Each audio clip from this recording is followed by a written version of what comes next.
तो नमस्कार दोस्तों, स्वागत है आपका ब्लड के पार्ट 7 में।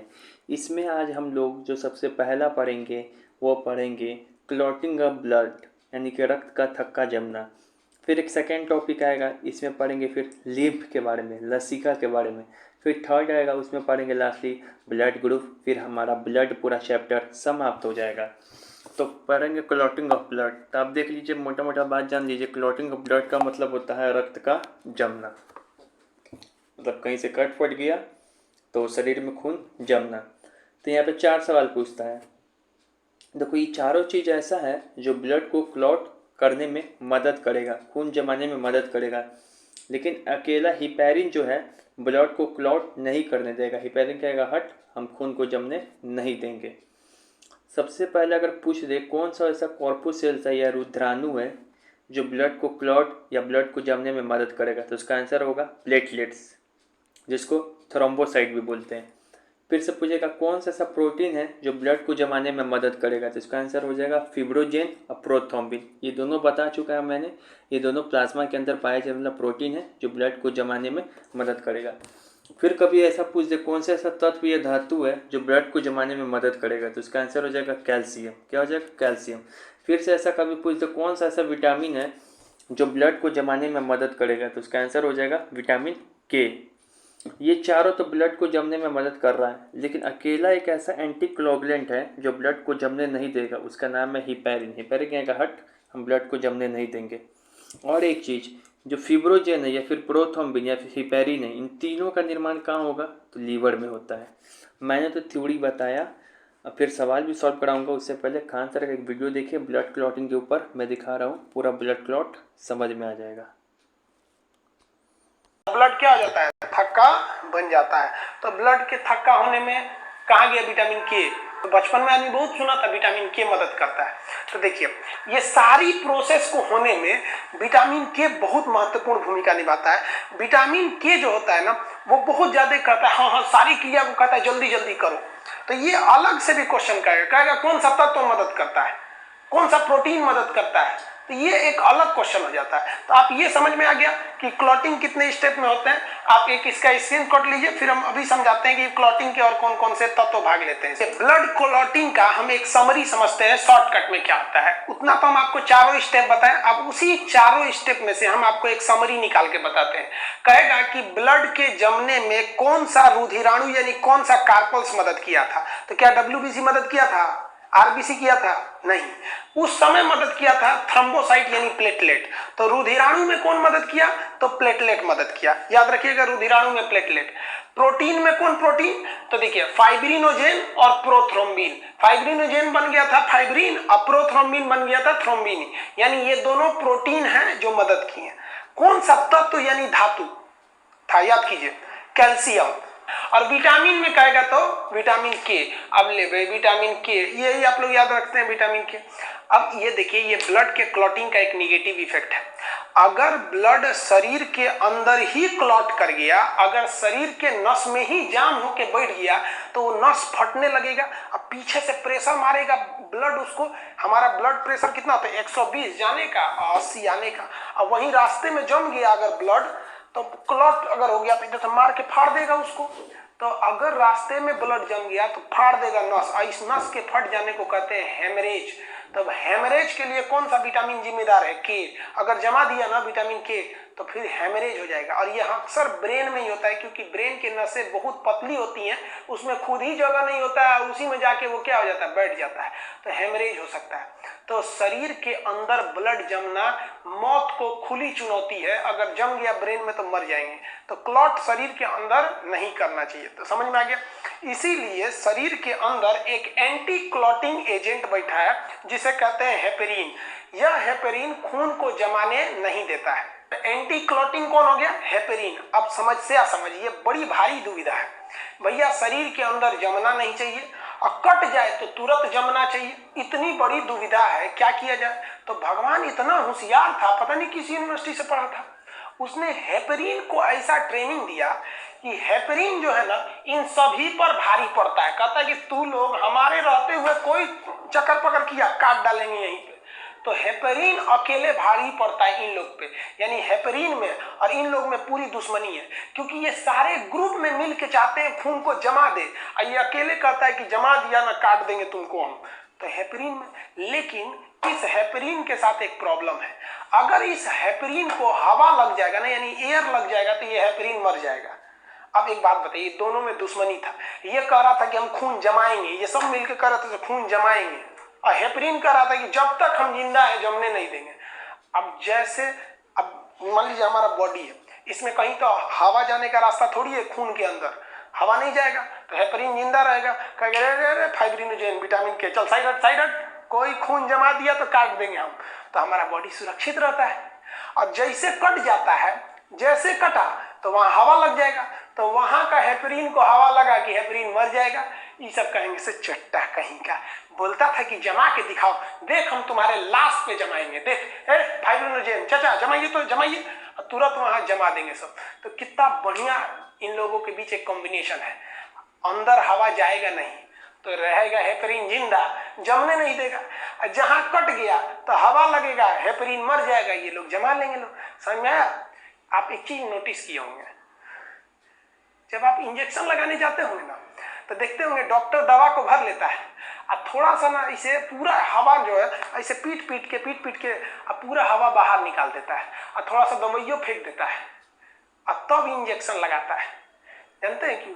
क्योंकि डॉक्टर जानता है, क्या जानता है, कि अगर इसमें हम हवा भी भर देंगे तो क्या होगा, जैसे हवा अंदर जाएगा हेपेरिन वहां का मर जाएगा, और ये सब पूरे ग्रुप में मिलकर यहाँ पर ब्लड जमा देंगे, और जब जमा देंगे तो यहाँ पर मांस एकदम टाइट हो जाएगा, क्योंकि यहाँ की नसें मोटी हैं, आदमी मरेगा नहीं, हेमरेज नहीं होगा, लेकिन मांस टाइट हो जाएगा और मरीज को बहुत दर्द करेगा, अरे बाप रे बाप। तो मरीज कहेगा कि डॉक्टर साहब फूल गई यहाँ, तो डॉक्टर कैसे कहेगा कि गलती तो हमरे है, तो कहेगा बाबू गरम पानी भिगा के सेकिएगा, तो मरीज गरम पानी भिगा के सेकेगा, अरे बाप, अरे बकलोलवा मरीज जब इंजेक्शन लगता है तो खुद देख लिया कर। इसीलिए देखिएगा, किसी को सेलाइन चढ़ता है ना पानी, तो जब पानी का जो बोतल होता है उसमें से अगर मान लीजिए पानी चढ़ रहा है इसे, तो थोड़ा सा पानी बचा रहेगा ना, तभी नर्स आके रोक देती है, कहती है पता चला, कहेंगे कि पूरा चढ़ाओ, कोई मरीज बीमार पड़ गया, हम उधर चले गए, इधर हवा घुस जाएगा, इसमें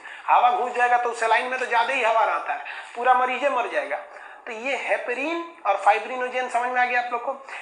हेपेरिन जमने नहीं देगा और ये जमा देंगे सब। एक बीमारी होती है जिसको कहते हैं हीमोफोलिया। हीमोफोलिया में हेपेरिन इतना ना एक्टिव हो जाता है कि कटने के बाद भी नहीं जमने देता है। तो हीमोफोलिया एक बीमारी है जो इंग्लैंड की महारानी से चालू हुआ, अनुवांशिक बीमारी, उसमें कटने के बाद ब्लड रुकता ही नहीं है और व्यक्ति की मौत हो जाती है। समझ में आ गया? हेमरेज के लिए जिम्मेदार विटामिन के, एंटी क्लॉटिंग हेपेरिन। समझ में आया? अब ये देखिए ध्यान से, ये फाइब्रिनोजेन और प्रोथ्रोम्बिन ये दोनों मिलकर जमाते हैं और हेपेरिन उसको रोकता है, जबकि इन तीनों का निर्माण जो होता है लीवर यानी यकृत में होता है। कहेगा फाइब्रिनोजेन कहाँ बनते हैं? लीवर में, प्रोथ्रोम्बिन लीवर में, हेपेरिन लीवर में। हम जब आपको बहिर्स्रावी ग्रंथि पढ़ा रहे थे तो वहां लीवर में ये बात बताए थे कि इन चीजों का निर्माण होता है, और वहां ये कहे थे कि ब्लड क्लॉटिंग में हम आपको समझाएंगे। आई होप आप ब्लड क्लॉटिंग समझ गए होंगे। इसका पीडीएफ मिल जाएगा लिंक में, आप वहां से भी ले सकते हैं। इसका देखो, अब हम लोग ब्लड क्लॉट समझ गए, अब ब्लड क्लॉटिंग के ऊपर सवाल सॉल्व करेंगे, ठीक है? चलिए बताइए, डैश प्रोटीन की आवश्यकता रक्त थक्का बनाने या स्कंदन में होती है? कौन सा प्रोटीन ब्लड क्लॉटिंग करता है? तो हम बताए थे जिस भी प्रोटीन के नाम में आर आर आ रहा हो वही ब्लड क्लॉटिंग करता है। फिब्रोजेन और प्रोथ्रोम्बिन दोनों में आर आर आ रहा है, तो क्या करेगा? Blood clotting. फिर से बोल रहा है, which one of the following is are anticoagulant that prevents blood from clotting in our body? हमारे शरीर में कौन रक्त का थक्का नहीं बनने देगा? तो उसका आंसर क्या है? कौन नहीं बनने देता है? हिपेरिन। हिपेरिन कहता है हट, अकेले अलग हट, हम खून को जमने नहीं देंगे। तो आंसर क्या हो जाएगा? हिपेरिन। ये भी प्लाज्मा के अंदर ही पाया जाता है। निम्न में से कौन सा विटामिन रक्त का थक्का बनाने के लिए सहायक है? Which one of the following vitamin are helpful for blood clotting? Blood clotting को जमने के लिए कौन सा विटामिन हेल्पफुल है? तो विटामिन के। फिर होता है कि देखो इसमें बोल रहा है रुधिर वाहिका का निकाले गए रुधिर को जमने से बचाने के लिए उसमें क्या मिलाया जाता है? जैसे कि रुधिर निकाल लिए हम कहीं से, अब इस पन्नी में रख दिए ब्लड बैंक बना के ताकि हम किसी को देंगे, तो ये कहीं पन्नी में ही नहीं जम जाए तो इसके अंदर 3 चीज़ मिलाया जाता है, पन्नी में ही ना जम जाए इसके लिए। एक हीरोडीन, एक सोडियम ऑक्सीडेट, एक पोटेशियम ऑक्सीडेट, इन तीनों को मिलाया जाता है इस ब्लड के अंदर ताकि इस पन्नी में ही कहीं क्लॉट ना हो जाए। हमारे शरीर में क्लॉट ना हो जाए उसके लिए कौन कौन सा प्रोटीन है? तो उसके लिए है प्रोथ्रोम्बिन, एक है फिब्रोजिन, एक है प्लेटलेट्स। प्लेटलेट्स भी ब्लड को क्लॉट करने में मदद करता है, लेकिन हेपेरिन ब्लड को करने में मदद नहीं करेगा। ब्लड जब क्लॉट हो जाती है तो एक पीला सा पदार्थ जमता है रक्त स्कंदन के बाद।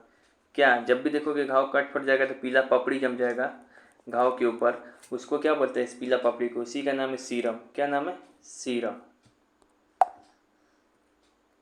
कौन सा प्रोटीन जरूरी है ब्लड क्लॉटिंग करने के लिए?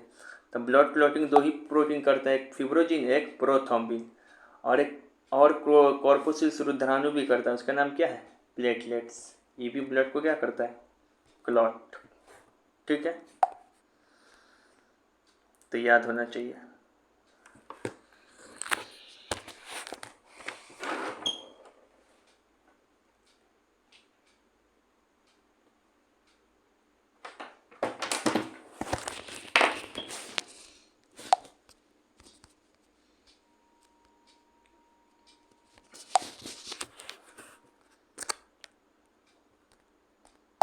अब हम लोग थोड़ा लिम्फ की ओर आ जा रहे हैं। लिम्फ से भी बड़ा सवाल पूछ रहा है आजकल, लिम्फ क्या है? लिम्फ को ही इंग्लिश हिंदी में क्या बोलते हैं? लसिका बोलते हैं। क्या बोलते हैं? लसिका। लिम्फ को हिंदी में क्या बोलते हैं? लसिका। ये हट क्यों नहीं रहा है? एक सेकेंड। हाँ, लिम्फ को हिंदी में क्या बोलते हैं? लसिका। लसिका क्या है? अगर मान लीजिए पूरा ब्लड है, इस ब्लड में से अगर आरबीसी को हटा देंगे तो वही लसिका होता है। तब लसिका एक ऐसा ब्लड ही है, एक हमारे शरीर में बहता है, लेकिन इसमें प्लेटलेट्स मिलेगा, प्लाज्मा मिलेगा और डब्ल्यूबीसी मिलेगा, लेकिन आरबीसी नहीं मिलेगा। तो ब्लड विदाउट आरबीसी। लिम्फ भी एक प्रकार का खून ही है जिसमें डब्ल्यूबीसी, प्लेटलेट्स, प्लाज्मा तो होगा, लेकिन उसके में आरबीसी नहीं होगा। इसी कारण इसको क्या बोला जाता है? Blood without RBC. फिर आपको लिम्फ के बारे में दूसरा पॉइंट याद रखना है, लिम्फ प्लाज्मा के जैसा ही होता है। जैसा प्लाज्मा होता है पीला कलर का दिखने, प्लाज्मा के अंदर बहुत सारी चीज़ होता है, वैसे ही रहेगा, लेकिन ये इसमें कोई पिगमेंट नहीं होता है, इसी कारण ये कलरलेस होगा। तो कभी स्टेटमेंट आ जाए कौन सा ऐसा चीज़ है जो प्लाज्मा की तरह ही दिखता है लेकिन लेकिन वो कलरलेस होगा, रंगहीन होता है, तो आंसर क्या होगा? लिम्फ। फिर लिम्फ ही जो है हमारे आंतों में फैट का अवशोषण करता है। फैट जो होता है वसा, हमारा आंत है, तो हमारे आंत में से वसा का अवशोषण कौन करता है? फैट का। वो जमना नहीं चाहिए फैट हमारे आंत में, तो वो लिम्फ का ही काम है। लिम्फ का यही काम है हमारे शरीर में, और भी काम है लिम्फ का। लिम्फ अपने साथ न केवल फैट का अपितु हार्मोन, विटामिन, प्रोटीन सभी का परिवहन भी करता है। मतलब वसा का तो अवशोषण कर ही रहा है, इसके साथ साथ लिम्फ जो है फैट का, हार्मोन का, विटामिन का, प्रोटीन का सभी का परिवहन भी करता है। फिर ये भी सवाल पूछता है कि लिम्फ हमारे शरीर में कहाँ पे पाया जाएगा? तो इसका आंसर होगा वैस्कुलर टिश्यू। लिम्फ हमारे शरीर में कहाँ पाया जाएगा? तो वैस्कुलर टिश्यू। तो ये सारा बात है लिम्फ के बारे में। सवाल जब भी आए लिम्फ का तो इसको ध्यान रखेंगे। अब सवाल सॉल्व करते हैं लिम्फ के ऊपर, जिसको लसिका बोलते हैं हिंदी में। चलिए, लिम्फ क्या है?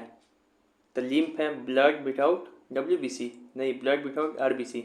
लिम्फ एक ऐसा ब्लड है जिसमें आरबीसी नहीं पाया जाएगा, तो इसका आंसर हो जाएगा ब्लड विदाउट आरबीसी। फिर ये तो हो ही गया सवाल। Which one of the following statement about lymph is correct? Lymph के बारे में कौन सही है? Lymph is formed due to leakage of blood through capillaries. हाँ, ये सही है, रट ले। Lymph contains blood cells such as RBC. नहीं, लिम्फ कहाँ कंटेन करता है? लिम्फ में आरबीसी कहाँ होता है? ये स्टेटमेंट क्या हो जाएगा? गलत। Lymph is also circulated by the, गलत चुनना है कि सही? सही चुनना है, तो ये तो हो जाएगा गलत। बाकी इसमें सही कौन होगा? ये वाली सही होगा। तीसरा, lymph is also circulated by blood circulating heart. Lymph भी हार्ट में क्या करता है? ब्लड की तरह ही सर्कुलेट करेगा, परिसंचरण करेगा। Lymph only transport hormone? Lymph केवल हार्मोन का ट्रांसपोर्ट करता है? नहीं, लिम्फ तो वसा का अवशोषण भी करता है, विटामिन, हार्मोन, बहुत चीज़ का क्या करता है? परिवहन। लेकिन यहाँ पे लिखा है सिर्फ हार्मोन का परिवहन, तो ये भी गलत है। आंसर ये सही होगा। Lymph is present in, lymph कहाँ मौजूद रहता है हमारे शरीर में? द वैस्कुलर टिश्यू, अभी तो बताएं पीछे। Lymph carries digest and absorb fat from, lymph कहाँ से एब्जॉर्ब करता है फैट को? हमारे शरीर में जो वसा है वो वसा को कहाँ से अवशोषित करता है लिम्फ? तो इंटेस्टाइन, आंत से। बताएं अभी। Lymph is a tissue fluid present in intercellular space, it is resemble to, lymph एक टिश्यू फ्लूइड है और ये किसके तरह रिजेंबल मतलब होता है किसके तरह दिखता है? किसके तरह दिखता है? प्लेटलेट्स, प्लाज्मा, प्लाज्मा की तरह दिखता है। ये क्या आंसर हो जाएगा? प्लाज्मा। क्यों? क्योंकि प्लाज्मा की तरह ही इसके अंदर विटामिन, प्रोटीन सब चीज़ पाया जाता है और उसका परिवहन ही करता है प्लाज्मा की तरह भी, प्लाज्मा की तरह ही। बस फ़र्क इतना रहता है कि प्लाज्मा के अंदर प्लाज्मा पीला रंग का दिखता है और ये लिम्फ कलरलेस, रंगहीन दिखता है। ये तो हो गया लिम्फ। अब हम लोग जो पढ़ने वाले हैं ब्लड ग्रुप के बारे में पढ़ने वाले हैं। ब्लड ग्रुप, ये बहुत इंपॉर्टेंट क्वेश्चन आता है, यहाँ से पूछेगा ऐसा सवाल। अगर माता या पिता का ए है, फिर माता या पिता का बी है, अगर माता का ए पिता का बी या पिता का ए माता का बी है, तो बच्चा में कौन सा ब्लड ग्रुप होने की संभावना है? इसके लिए आपको 4 रूल बताएंगे सर। इसी चारों रूल को आपको क्या करना है? यहाँ पे याद कर लेना है और सारा सवाल बन जाएगा। ठीक है, चलिए सुनिए। मेल और फीमेल का ब्लड ग्रुप कौन सा है, तो उसमें बच्चे का ब्लड ग्रुप की संभावना कौन सी होगी? तो चलिए उसके बारे में समझते हैं। देखिए, इसको समझने के लिए कोई हार्ड एंड फास्ट रूल नहीं है। टोटल 10 कैटेगरी के ब्लड के संभावना होती है, तो उसको समझने के लिए हम खुद एक बहुत शॉर्टकट 5 मेथड है, आप इस 5 पर ध्यान दीजिएगा तो आप सबकी संभावना निकाल लेंगे इजीली। चलिए हम समझाते हैं आपको। सबसे पहला कि अगर ए और बी यानी मेल का ए हो या फीमेल का बी हो, या उल्टा भी सोच सकते हैं फीमेल का ए हो मेल का बी हो, तो बच्चे का क्या होगा? तो जब ए और बी वाले से अगर बच्चा पैदा होगा तो उसमें सारे के सारे ब्लड आने की संभावना होगी। तो यहाँ पहले लिख दिए ए एंड बी होने पर ऑल ग्रुप यानी कोई भी ग्रुप आ सकता है। तो पहला याद रखिएगा कि अगर मेल का ब्लड ग्रुप ए है और फीमेल का बी है तो उससे पैदा होने वाली संतान में कोई भी ब्लड ग्रुप हो सकता है। पहला कंसेप्ट क्लियर। दूसरा, जो ब्लड ग्रुप ए बी है अगर वो किसी अदर ग्रुप के साथ है यानी मेल का, अब ये समझ रहे हैं ना, इसमें एक मेल होगा एक फीमेल होगा, चाहे किसी को आप मेल फीमेल मान लीजिए, इतना बेवकूफ थोड़ी है आप लोग। तो अगर ए बी ब्लड ग्रुप वाला अगर अदर से मैच कर गया, मतलब बच्चे के समय अदर से, तो ये ए बी वाले की दुश्मनी न केवल ओ से होती है। तो ये कहता है कि भैया हम सारे ब्लड ग्रुप की संभावना बना देंगे, ओ को नहीं बनाएंगे। तो ए बी जब अदर से करता है तो ओ को छोड़कर सब ग्रुप हो सकते हैं, जितने भी ग्रुप है ना सभी ग्रुप हो सकते हैं, बस ओ नहीं रहना चाहिए जब कभी भी ए बी बनाए। तो जैसे मान लिया कि पिता का ब्लड ग्रुप ए बी है और माता का बी है, केवल बी, तो ओ को छोड़ दीजिए, बाकी सब आ जाएगा, ए आ जाएगा, ए आ जाएगा, बी आ जाएगा, ए बी आ जाएगा, लेकिन ओ नहीं आएगा। तो ये समझ में आ गया एग्जाम्पल के तौर पर। तो आप इन दोनों को याद रखेंगे। अब तीसरा समझिए, अगर कोई एक का ब्लड ग्रुप ओ है और उसको आप मैच कराएंगे अदर के साथ, तो ये कहता है कि भैया हम सबसे सीधे साधे ब्लड ग्रुप है, हमको जैसे मैच कराएंगे हम वैसे ही आ जाएंगे यहाँ पे। यानी अगर ए है यहाँ ओ है और ये बी से मैच करा रहा है तो यहाँ भी वही हो जाएगा, ओ हो जाएगा और बी हो जाएगा। यानी अगर एक का ए है ओ है और एक का बी है तो बच्चे में भी ए या बी की संभावना है। अगर ओ है या ए है तो बच्चे में भी ओ या ए हो जाएगा। अब यहाँ समझिए चौथा वाले में कंडीशन, एक ओ का ए बी से कोई रिलेशन नहीं है। अगर ए रहेगा ओ रहेगा तो ए बी नहीं रहेगा, यानी ओ और ए बी कभी एक साथ नहीं रह सकते हैं। इसको ध्यान दीजिएगा, ये दोनों कभी एक साथ नहीं रह सकते। तो 4 नियम आपको ध्यान में हो गया। अगर ए बी है तो कोई भी ग्रुप आ सकता है। ए बी अगर किसी और के साथ आएगा तो ओ के छोड़कर सबको लाएगा। ओ जिसके साथ आएगा सेम टू सेम इधर भी हो जाएगा।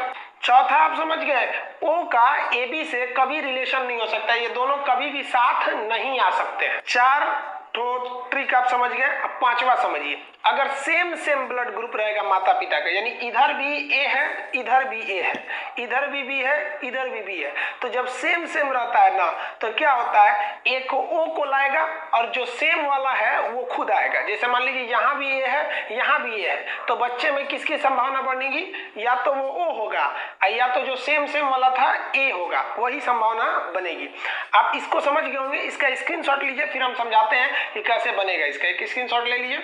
आप स्क्रीनशॉट ले लिए हैं तो वीडियो को 1 मिनट के लिए रोकिए और वो जो 5 आपको ट्रिक बताए थे उसको याद कीजिए।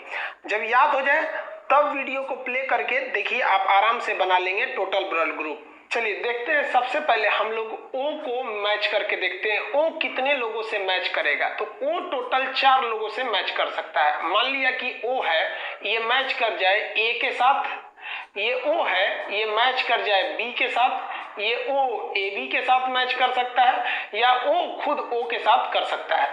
अब इस आधार पर हम आपको बताए थे जो फॉर्मूला, आप याद कीजिए कि ओ जब भी जिसके साथ मैच करेगा तो खुद ओ आएगा, मतलब सेम यहाँ भी आ जाएगा। तो बच्चे में भी संभावना क्या होगी, या तो ओ होगी या तो ए होगी। ये हम आपको बता दिए थे, आप याद कीजिए, रिकॉल कीजिए, समझाए थे। ओ जब भी आता है सेम यहाँ उतर जाता है, तो ओ इसमें भी हो जाएगा, बी भी हो सकता है। अब यहाँ याद कीजिए कि ओ का ए बी के साथ नहीं जमता है, कहता है कि हम तुमको छोड़कर सबको लेते आएंगे, ये दोनों साथ नहीं रहेंगे। तो ना ओ आएगा ना ए बी आ जाएगा, ये बन जाएगा ए या बी। तो ये बच्चे में संभावना हो जाएगी ए या बी। अब आप बताइए ये वाला किस फॉर्मूला पे जाएगा, सेम वाले पे जाएगा। जो 5वां फॉर्मूला था दोनों सेम रहे तो सेम में क्या होता है, ओ आता है और इसमें जो सेम वैल्यू है उसमें से आ जाता है, तो ओ आएगा और सेम वैल्यू भी तो ओ ही है, तो ये ओ आ जाएगा। तो बताइए ये जो संभावना है ये किसके साथ है, ओ के साथ। अब हम अगला समझते हैं ए के साथ। ए कितने तरह से पेयर बना सकता है, तो 5वां 6वां 7वां ये हम लोग समझ जाते हैं ए के साथ। देखिए ऐसा भी हो सकता है कि ए, देखिए ए ओ से बना चुका है, अब ए ओ से नहीं करेगा। हो सकता है ए से कर ले, ये वाला ए बी से कर ले, और यही वाला ए बी से कर ले। अब आप कहिएगा ओ से क्यों नहीं कर रहा है, तो यहाँ ओ से तो कर चुका है। अब यहाँ आप संभावना बना लीजिए कि बच्चे में संभावना क्या होगी। फॉर्मूला देखिए, सेम रहता है तो एक ठो लाता है ओ और एक लाता है सेम वाली वैल्यू, तो ये सेम वाली वैल्यू हो गई। अब देखिए आपको पहला फॉर्मूला बताए थे, ए बी अगर रहेगा तो सबसे ज्यादा संभावना होगा, ए भी हो सकता है, बी भी हो सकता है, ओ भी हो सकता है और ए बी भी हो सकता है, तो ये संभावना सबसे ज्यादा लाता है। अब ये बताइए, ये हम बताए थे कि अगर ए बी आता है, अगर ए बी किसी से मैच करता है तो ओ को छोड़कर वो सबको लेके चला आता है, तो ये ए को भी ला सकता है, बी को भी ला सकता है, खुद ए भी आ सकता है, लेकिन ओ को ये नहीं लाएगा। तो ये जो संभावना बन रही है ये ए के साथ बन रही है। अब हम समझते हैं बी कैसे बनाएगा, तो उसके लिए एक और बनाते हैं 8 और 9। देखिए ये 8 9 कैसे, क्योंकि अब यहाँ हो गया बी किसके साथ मैच कर सकता है। देखिए यहाँ बी ए के साथ मैच कर गया है, अब उसको नहीं लगाएंगे, और यहाँ बी ओ के साथ मैच कर गया है, यानी बी बचा एक अपने बी के साथ और एक ए बी के साथ बच गया, यही ना बच गया। अब आप बताइए यहाँ कौन फॉर्मूला लगेगा, सेम है तो क्या होता है, ओ आता है और खुद एक तो सेम वाली वैल्यू आ जाती है, तो एक ओ आ जाएगा, एक खुद ये वाली वैल्यू बी आ जाएगी। अब आप बताइए ए बी जिसके साथ भी मैच करे, ए बी जिसके साथ भी, तो ओ को छोड़ के वो सबको लेके चला आता है, तो ओ को छोड़ दीजिए, सबको लाएगा, किसको लाएगा, ए को लाएगा, बी को लाएगा और ए बी को ला सकता है। ये ए बी जो रहता है ओ को लेकर नहीं आता है। ये हो गया यहाँ पर, ये किसके साथ संभावना बनी, बी के साथ। अब यहाँ समझिए ये 10 नंबर में क्या होगा, देखिए ओ सबके साथ हो चुका है, ए सबके साथ हो चुका है, बी हो चुका है, अब बचा ए बी। अब यहाँ आप ध्यान से देखिएगा ए बी जो है वो बी से कर चुका है, ए बी जो है वो ए से कर चुका है, ए बी जो है जो ओ से कर चुका है, तो यहाँ बचा केवल ए बी से। अब यहाँ आप कंफ्यूज हो जाएंगे दो फॉर्मूला में। पहला कि सेम सेम वाला फॉर्मूला लगाएं कि सेम सेम होता है तो ओ आता है और खुद एक ये वाली वैल्यू आती है। आप सोचिए इसमें क्या ओ आएगा? नहीं आता है। तो इसमें फॉर्मूला लगेगा कौन वाला? ए बी वाला, कि जब भी ए बी किसी से मैच करता है तो ओ को छोड़ देता है, बाकी सबको वो ले आ सकता है। ये समझ में आ गया? तो ये वाला जो ग्रुप है किसके साथ है? ए बी के साथ, ए बी के साथ। तो यहां देखिए 4, ये ए के साथ कितने, ओ का ग्रुप कितने के साथ बना? 4, 4 3 2 1, इस तरह से संभावना बना। तो ये आप एक एस्पेक्ट्स में बना सकते हैं कि ये बच्चे में इसी तरह संभावना होगी। ये काफी कॉम्प्लिकेटेड होता है, लेकिन इसमें केवल 5 फॉर्मूला ही रहता है। आप 5 फॉर्मूला याद कर लीजिएगा। अगर ये एग्जाम में आता है ना तो अक्सर लड़का इसको छोड़ देता है, तो आप नहीं छोड़िएगा, वो 5 फॉर्मूला याद रखिएगा। ये ब्लड का चौथा पार्ट था, इसी के साथ ब्लड पूरी तरह से कंप्लीट हो गया। अब ब्लड में बचा 3 चीज। अब एक अलग पार्ट पढ़ाएंगे सर्कुलेटरी सिस्टम, कि शरीर में ब्लड कैसे कैसे घूमता है, यानी शिरा, धमनी, महाशिरा, महाधमनी, ये सब के बारे में। उसके बाद एक और वीडियो बनेगा हार्ट के बारे में, कि दिल के अंदर खून कैसे घूमता है, दया नीले, बाया नीले, दाया अलिंद, बाया अलिंद, वो हो जाएगा आपका। फिर अगला जो पार्ट होगा उसमें ब्लड प्रेशर, ईसीजी वगैरह के बारे में बता देंगे। आप देखे होंगे ईसीजी का जो ऐसे साइन जाता है ऊपर नीचे ग्राफ घूमता है, जिसे कहते हैं पीक्यूआरएस ग्राफ, वो सभी समझा देंगे आप लोग को। तो अभी ये ब्लड का चौथा पार्ट कंप्लीट हो गया। देखो हम बता रहे, इसको ध्यान से समझो।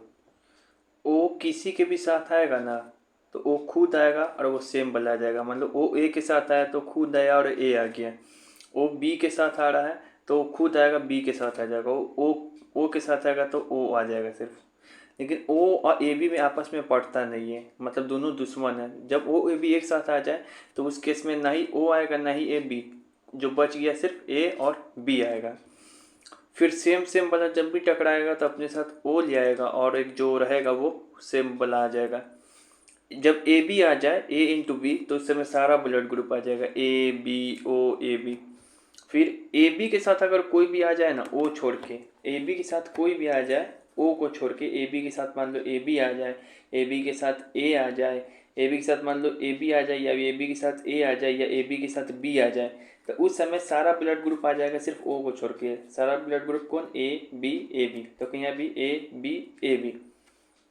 लेकिन यहाँ पर भी देखो ए बी सारा आ जा रहा है, लेकिन ओ का ए बी के साथ नहीं पड़ता है, इस दोनों में नहीं जमता है। इसी कारण ओ के साथ जब भी ए बी आ जाए या ए बी के साथ जब भी ओ आ जाए तो उस समय ना ही ओ आता है ना ही ए बी, सिर्फ जो बच गया ए और बी वो आएगा।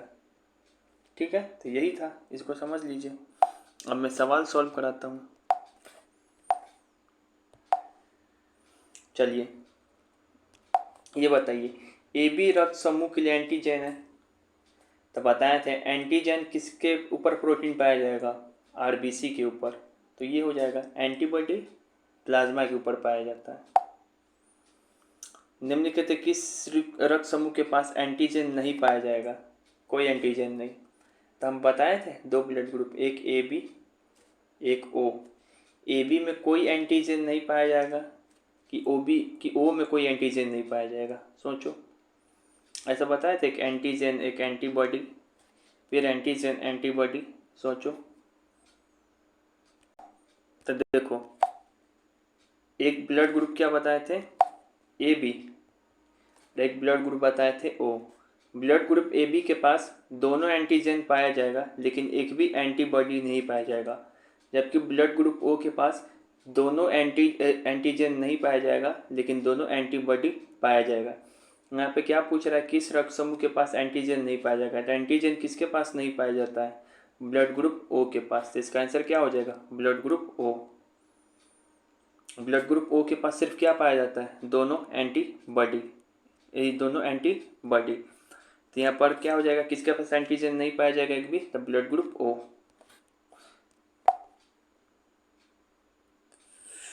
फिर से यहाँ पे पूछ रहा है ब्लड ग्रुप ओ की क्या विशेषता है? तब ब्लड ग्रुप ओ की 3 विशेषता है। एक तो ब्लड ग्रुप ओ सर्वाधिक क्या है? डोनर है, किसी को भी डोनेट कर देगा खून। फिर इसके पास कोई भी एंटीजन नहीं पाया जाएगा लेकिन एंटीबॉडी पाया जाएगा। तो एब्सेंस ऑफ बोथ एंटीजन, ये इसकी विशेषता है। प्रेजेंस ऑफ बोथ एंटीजन, ये गलत बात है, ये इसकी विशेषता नहीं है। तो ये blood group A B O की विशेषता है। अरे देखो ना, एंटीजन एंटीबॉडी वाला सवाल यहीं से सॉल्व कर रहे हैं। ब्लड ग्रुप वो है, इसके पास कोई एंटीजन नहीं है, लेकिन दोनों एंटीबॉडी पाया जाएगा। जबकि ब्लड ग्रुप ए बी के पास दोनों एंटीजन है, लेकिन एक भी एंटीबॉडी नहीं पाया जाएगा। यहीं से सॉल्व कर रहे हैं। अब ये सवाल बताइए, यदि किसी पिता का रक्त समूह ए है और माता का रक्त समूह बी है, तो उनके बच्चे में कौन सा संभावित रक्त समूह है?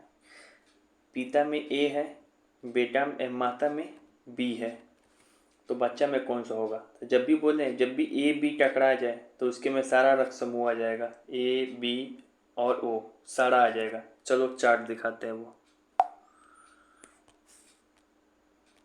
देखो यहाँ, जब भी ए बी टकरा गया तो इसके में सारा रक्त समूह आ जाएगा, ए बी ओ ए बी सभी।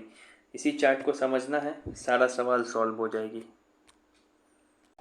कभी ऐसा पूछ दे, सबसे दुर्लभ रक्त समूह कौन है जो सबसे कम पाया जाता है लोगों में, क्या है? तो बोलना ओ नेगेटिव या ओ पॉजिटिव। सोचो, इसी दोनों में से कोई है, सोचो क्या होगा। तो सबसे दुर्लभ वाला कौन है जो लोगों में नहीं पाया जाएगा? उसका आंसर है ओ पॉजिटिव। ठीक है, ओ पॉजिटिव।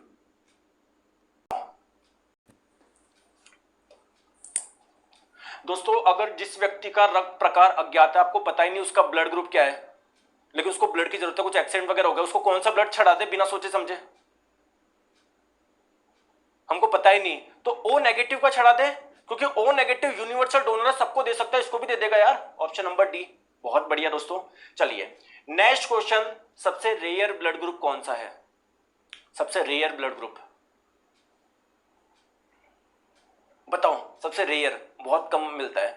चलो तुम सबसे कॉमन बता दो, आ जाओ दोस्तों। अगर एक 2020 के डाटा के अनुसार बता रहा हूं, इंडिया में 133 करोड़ जनता में ओ पॉजिटिव था 32.5 के पास में, बी पॉजिटिव था 32.1 के पास में।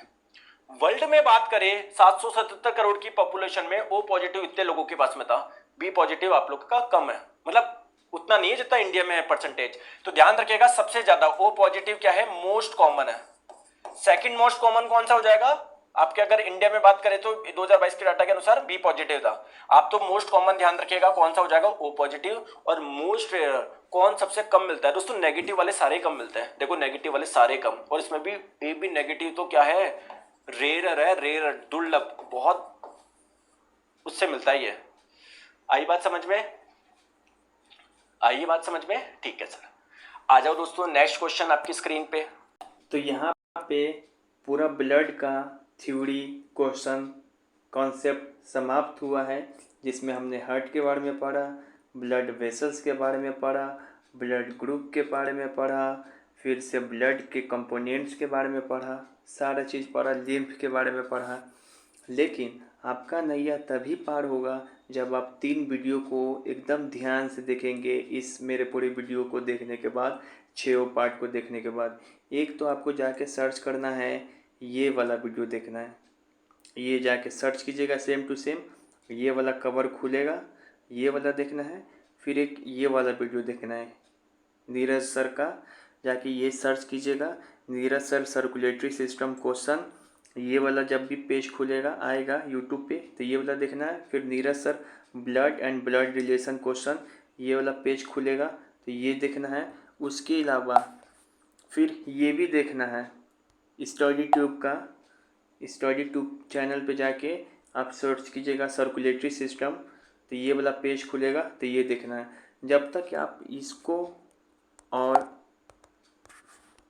इसको, ये तीनों वीडियो को नहीं देखिएगा, 3 घंटा का है, तब तक आपका क्लियर नहीं होगा और सवाल एग्ज़ाम में गलत हो जाएंगे। बाय, ऑल दी बेस्ट, देख लीजिएगा।